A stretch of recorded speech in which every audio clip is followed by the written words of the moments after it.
the Manila Times Digital Transformation Forum with an outlook for 2024, entitled Tech Trends and Financial Forecasts. Ladies and gentlemen, let's give a round of applause for Dante Clink and the second. Sir Clink. I'll be brief because I think we have to make time for more important speakers. But before we start, let me just say welcome to today's forum on tech trends and financial forecast. I'd like to, of course, acknowledge our keynote speakers this morning, the Honorable Ivan Janoy, Secretary of DICT. Sir, nice to see you. The last time I saw him, I interviewed him on my program, the SMNI. And also, I see here that we have Mary Joy Abueg, the President of the National ICT Confederation of the Philippines. Let me just mention that there are other speakers who are not here today, but let me also greet them. Mr. Carlos Barrera, CEO of Lazada Philippines, Marlon Solongon, Chief Information Security Officer of Maybank Philippines, and of course, Mr. Lito Villanueva, Chief Innovation and Inclusion Officer of RCBC. My colleagues at the Manila Times, ladies and gentlemen, again, welcome and thank you for making time for today's forum. Ladies and gentlemen, the Manila Times is proud to have our guest of honor and keynote speaker, Department of Information and Communications Technology, or DICT Secretary, Ivan John Oy. Let's please welcome him.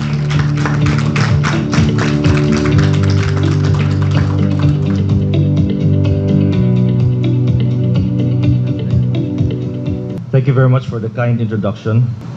It is indeed my distinct pleasure to be part of today's Digital Transformation Forum, where technology experts, industry leaders, and private sector partners come together to discuss the emerging trends of technology and chart the future of the financial sector in the country. Forums like this are crucial platforms where we can deepen collaboration and knowledge sharing as we navigate the fourth industrial revolution. Every day, we're awed by the speed and the breadth of technological innovation, particularly with frontier technologies such as AI, cloud computing, data analytics, Internet of Things, blockchain, and many more. These critical and emerging technologies serve as catalysts for economic growth by driving enhanced productivity in our industries and creating more value for both business owners and consumers.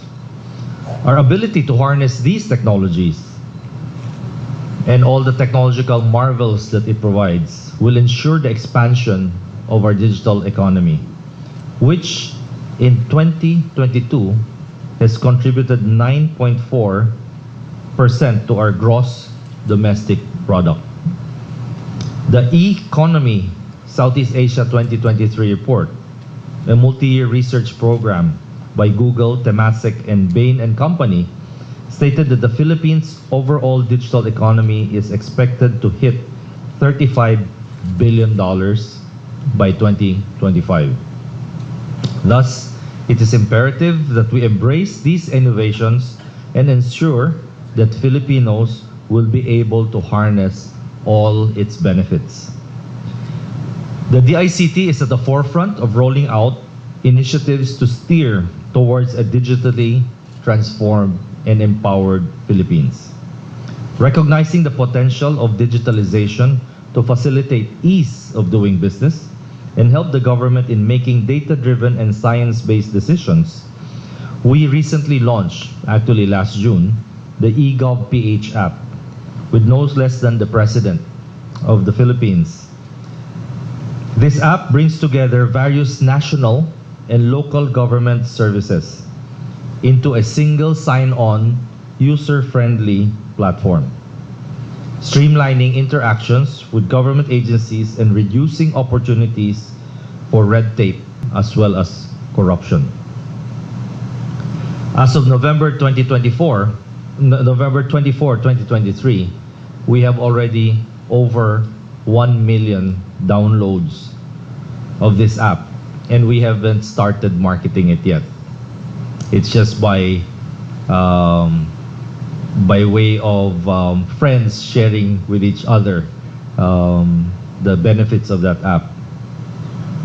And of these, 645,000 has been verified. What do you mean by verified? It means that the identity of the person who downloaded the app has been rechecked and has been ascertained to be genuine Filipinos with a corresponding Philippine ID. Out of that number, also another 420,000 of them have been able to generate their digital national ID using this app. As you very well know, the Philippine Statistics Authority is the one in charge of deploying a national ID. And there has been a significant delay in deploying the physical printed national ID. So what we're doing is we're using the eGov PH app in order to deploy a digital version of that national ID. And to date, there are almost 500,000 already received their digital national ID. We're looking forward to formally marketing and doing intensive information campaign very soon on the eGov PH app, as soon as we're able to set up all the necessary infrastructure in order to handle the tens of millions of subscribers that will eventually be using this app. We've likewise partnered with 38 national government agencies, and for today, 3 LGUs to enable interoperability and eliminate the silos in the government ICT initiatives. Included in this eGov PH app are several sub-apps, such as the eGov Pay, the eLGU, the eReport, the eVisa, and the eTravel system. All these sub-apps have their particular function.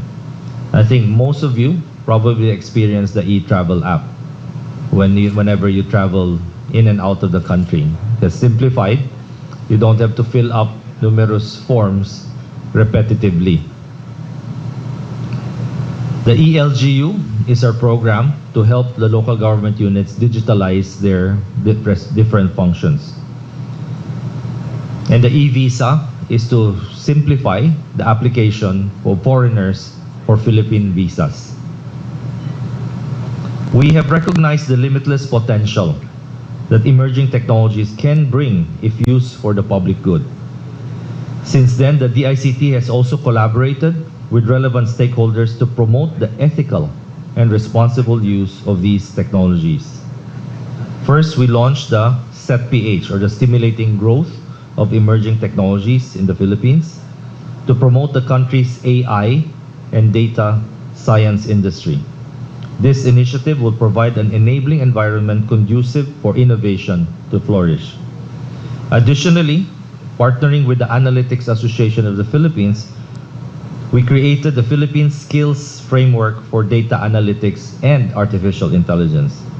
This framework will ensure continuous supply of AI and data analytics capable ICT professionals that will be well equipped to tackle the complexities of our digital future. We have also actively engaged with international organizations and other states to promote the responsible use of many of these technologies.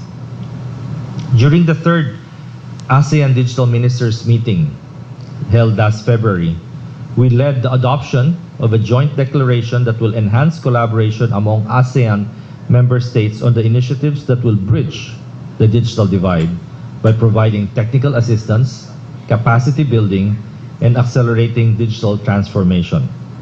The meeting likewise embraced the use of emerging technologies such as blockchain and artificial intelligence for digital transformation, emphasizing responsible as well as secure development.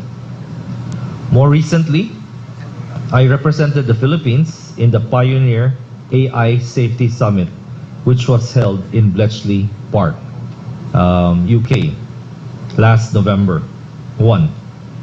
where 29 participating countries worldwide collectively discuss how to safely manage AI risks and work towards a safe future for AI. We signed the Bletchley Declaration, where we resolved to continue collaboration in further studying the frontier AI safety and more responsible oversight of this rapidly evolving technology. And I was sharing with Blanca a while ago my opportunity to also meet with some of the AI champions during my meeting, during the meeting at the AI Safety Summit. Elon and Sam was also there. Sam Altman was also there before he was fired and before he was rehired. So our digital transformation journey is propelled by increasing access to reliable internet connectivity. Through our Broadband ng Masa program, we are providing Filipinos, especially those situated in the GIDA areas, or what we call the geographically isolated and disadvantaged areas, with access to economic, social, and educational, as well as health opportunities, so that they can participate in the vibrant digital economy.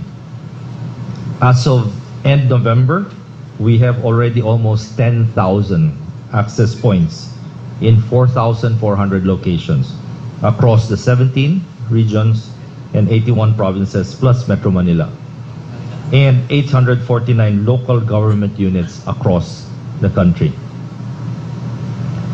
In many of my visits in the remote areas, it's very touching when I see that these areas that have never had any internet connectivity, never had any communications facility, finally be able to connect not just to the relatives, but to the rest of the world through the technology.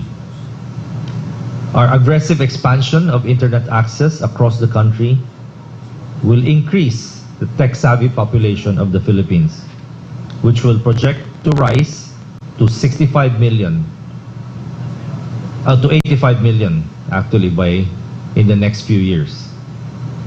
This will drive the increased demand for fintech, for digital payments, and for other mobile payment platforms as we bring the 50% who are unbanked into a digital banking format or environment. We are committed to providing likewise a safe cyberspace for Filipinos. So the formulation of our cybersecurity plan for 2023 to 2028, and to achieve our vision of a robust and dependable cyberspace, we will strengthen our cybersecurity policy framework, proactively protect and secure the state and its people against cyber threats, and the increased capabilities of our cybersecurity workforce to address these threats. With these programs and projects, we are building an ICT ecosystem filled with opportunities for everyone, supported by the initiatives that will ensure a conducive business environment and promote the development of new and emerging technologies in the country. The fourth industrial revolution presents limitless possibilities and boundless ambitions. Rest assured that the DICT is committed to promoting, supporting, and harnessing all these disruptive technologies to support our country's digital transformation efforts. Together with the private sector and together with our friends in the media like Manila Times, let us harness together the technology that will drive the country's economic transformation and improve the lives of our citizens. Maraming salamat po at mabuhay tayong lahat.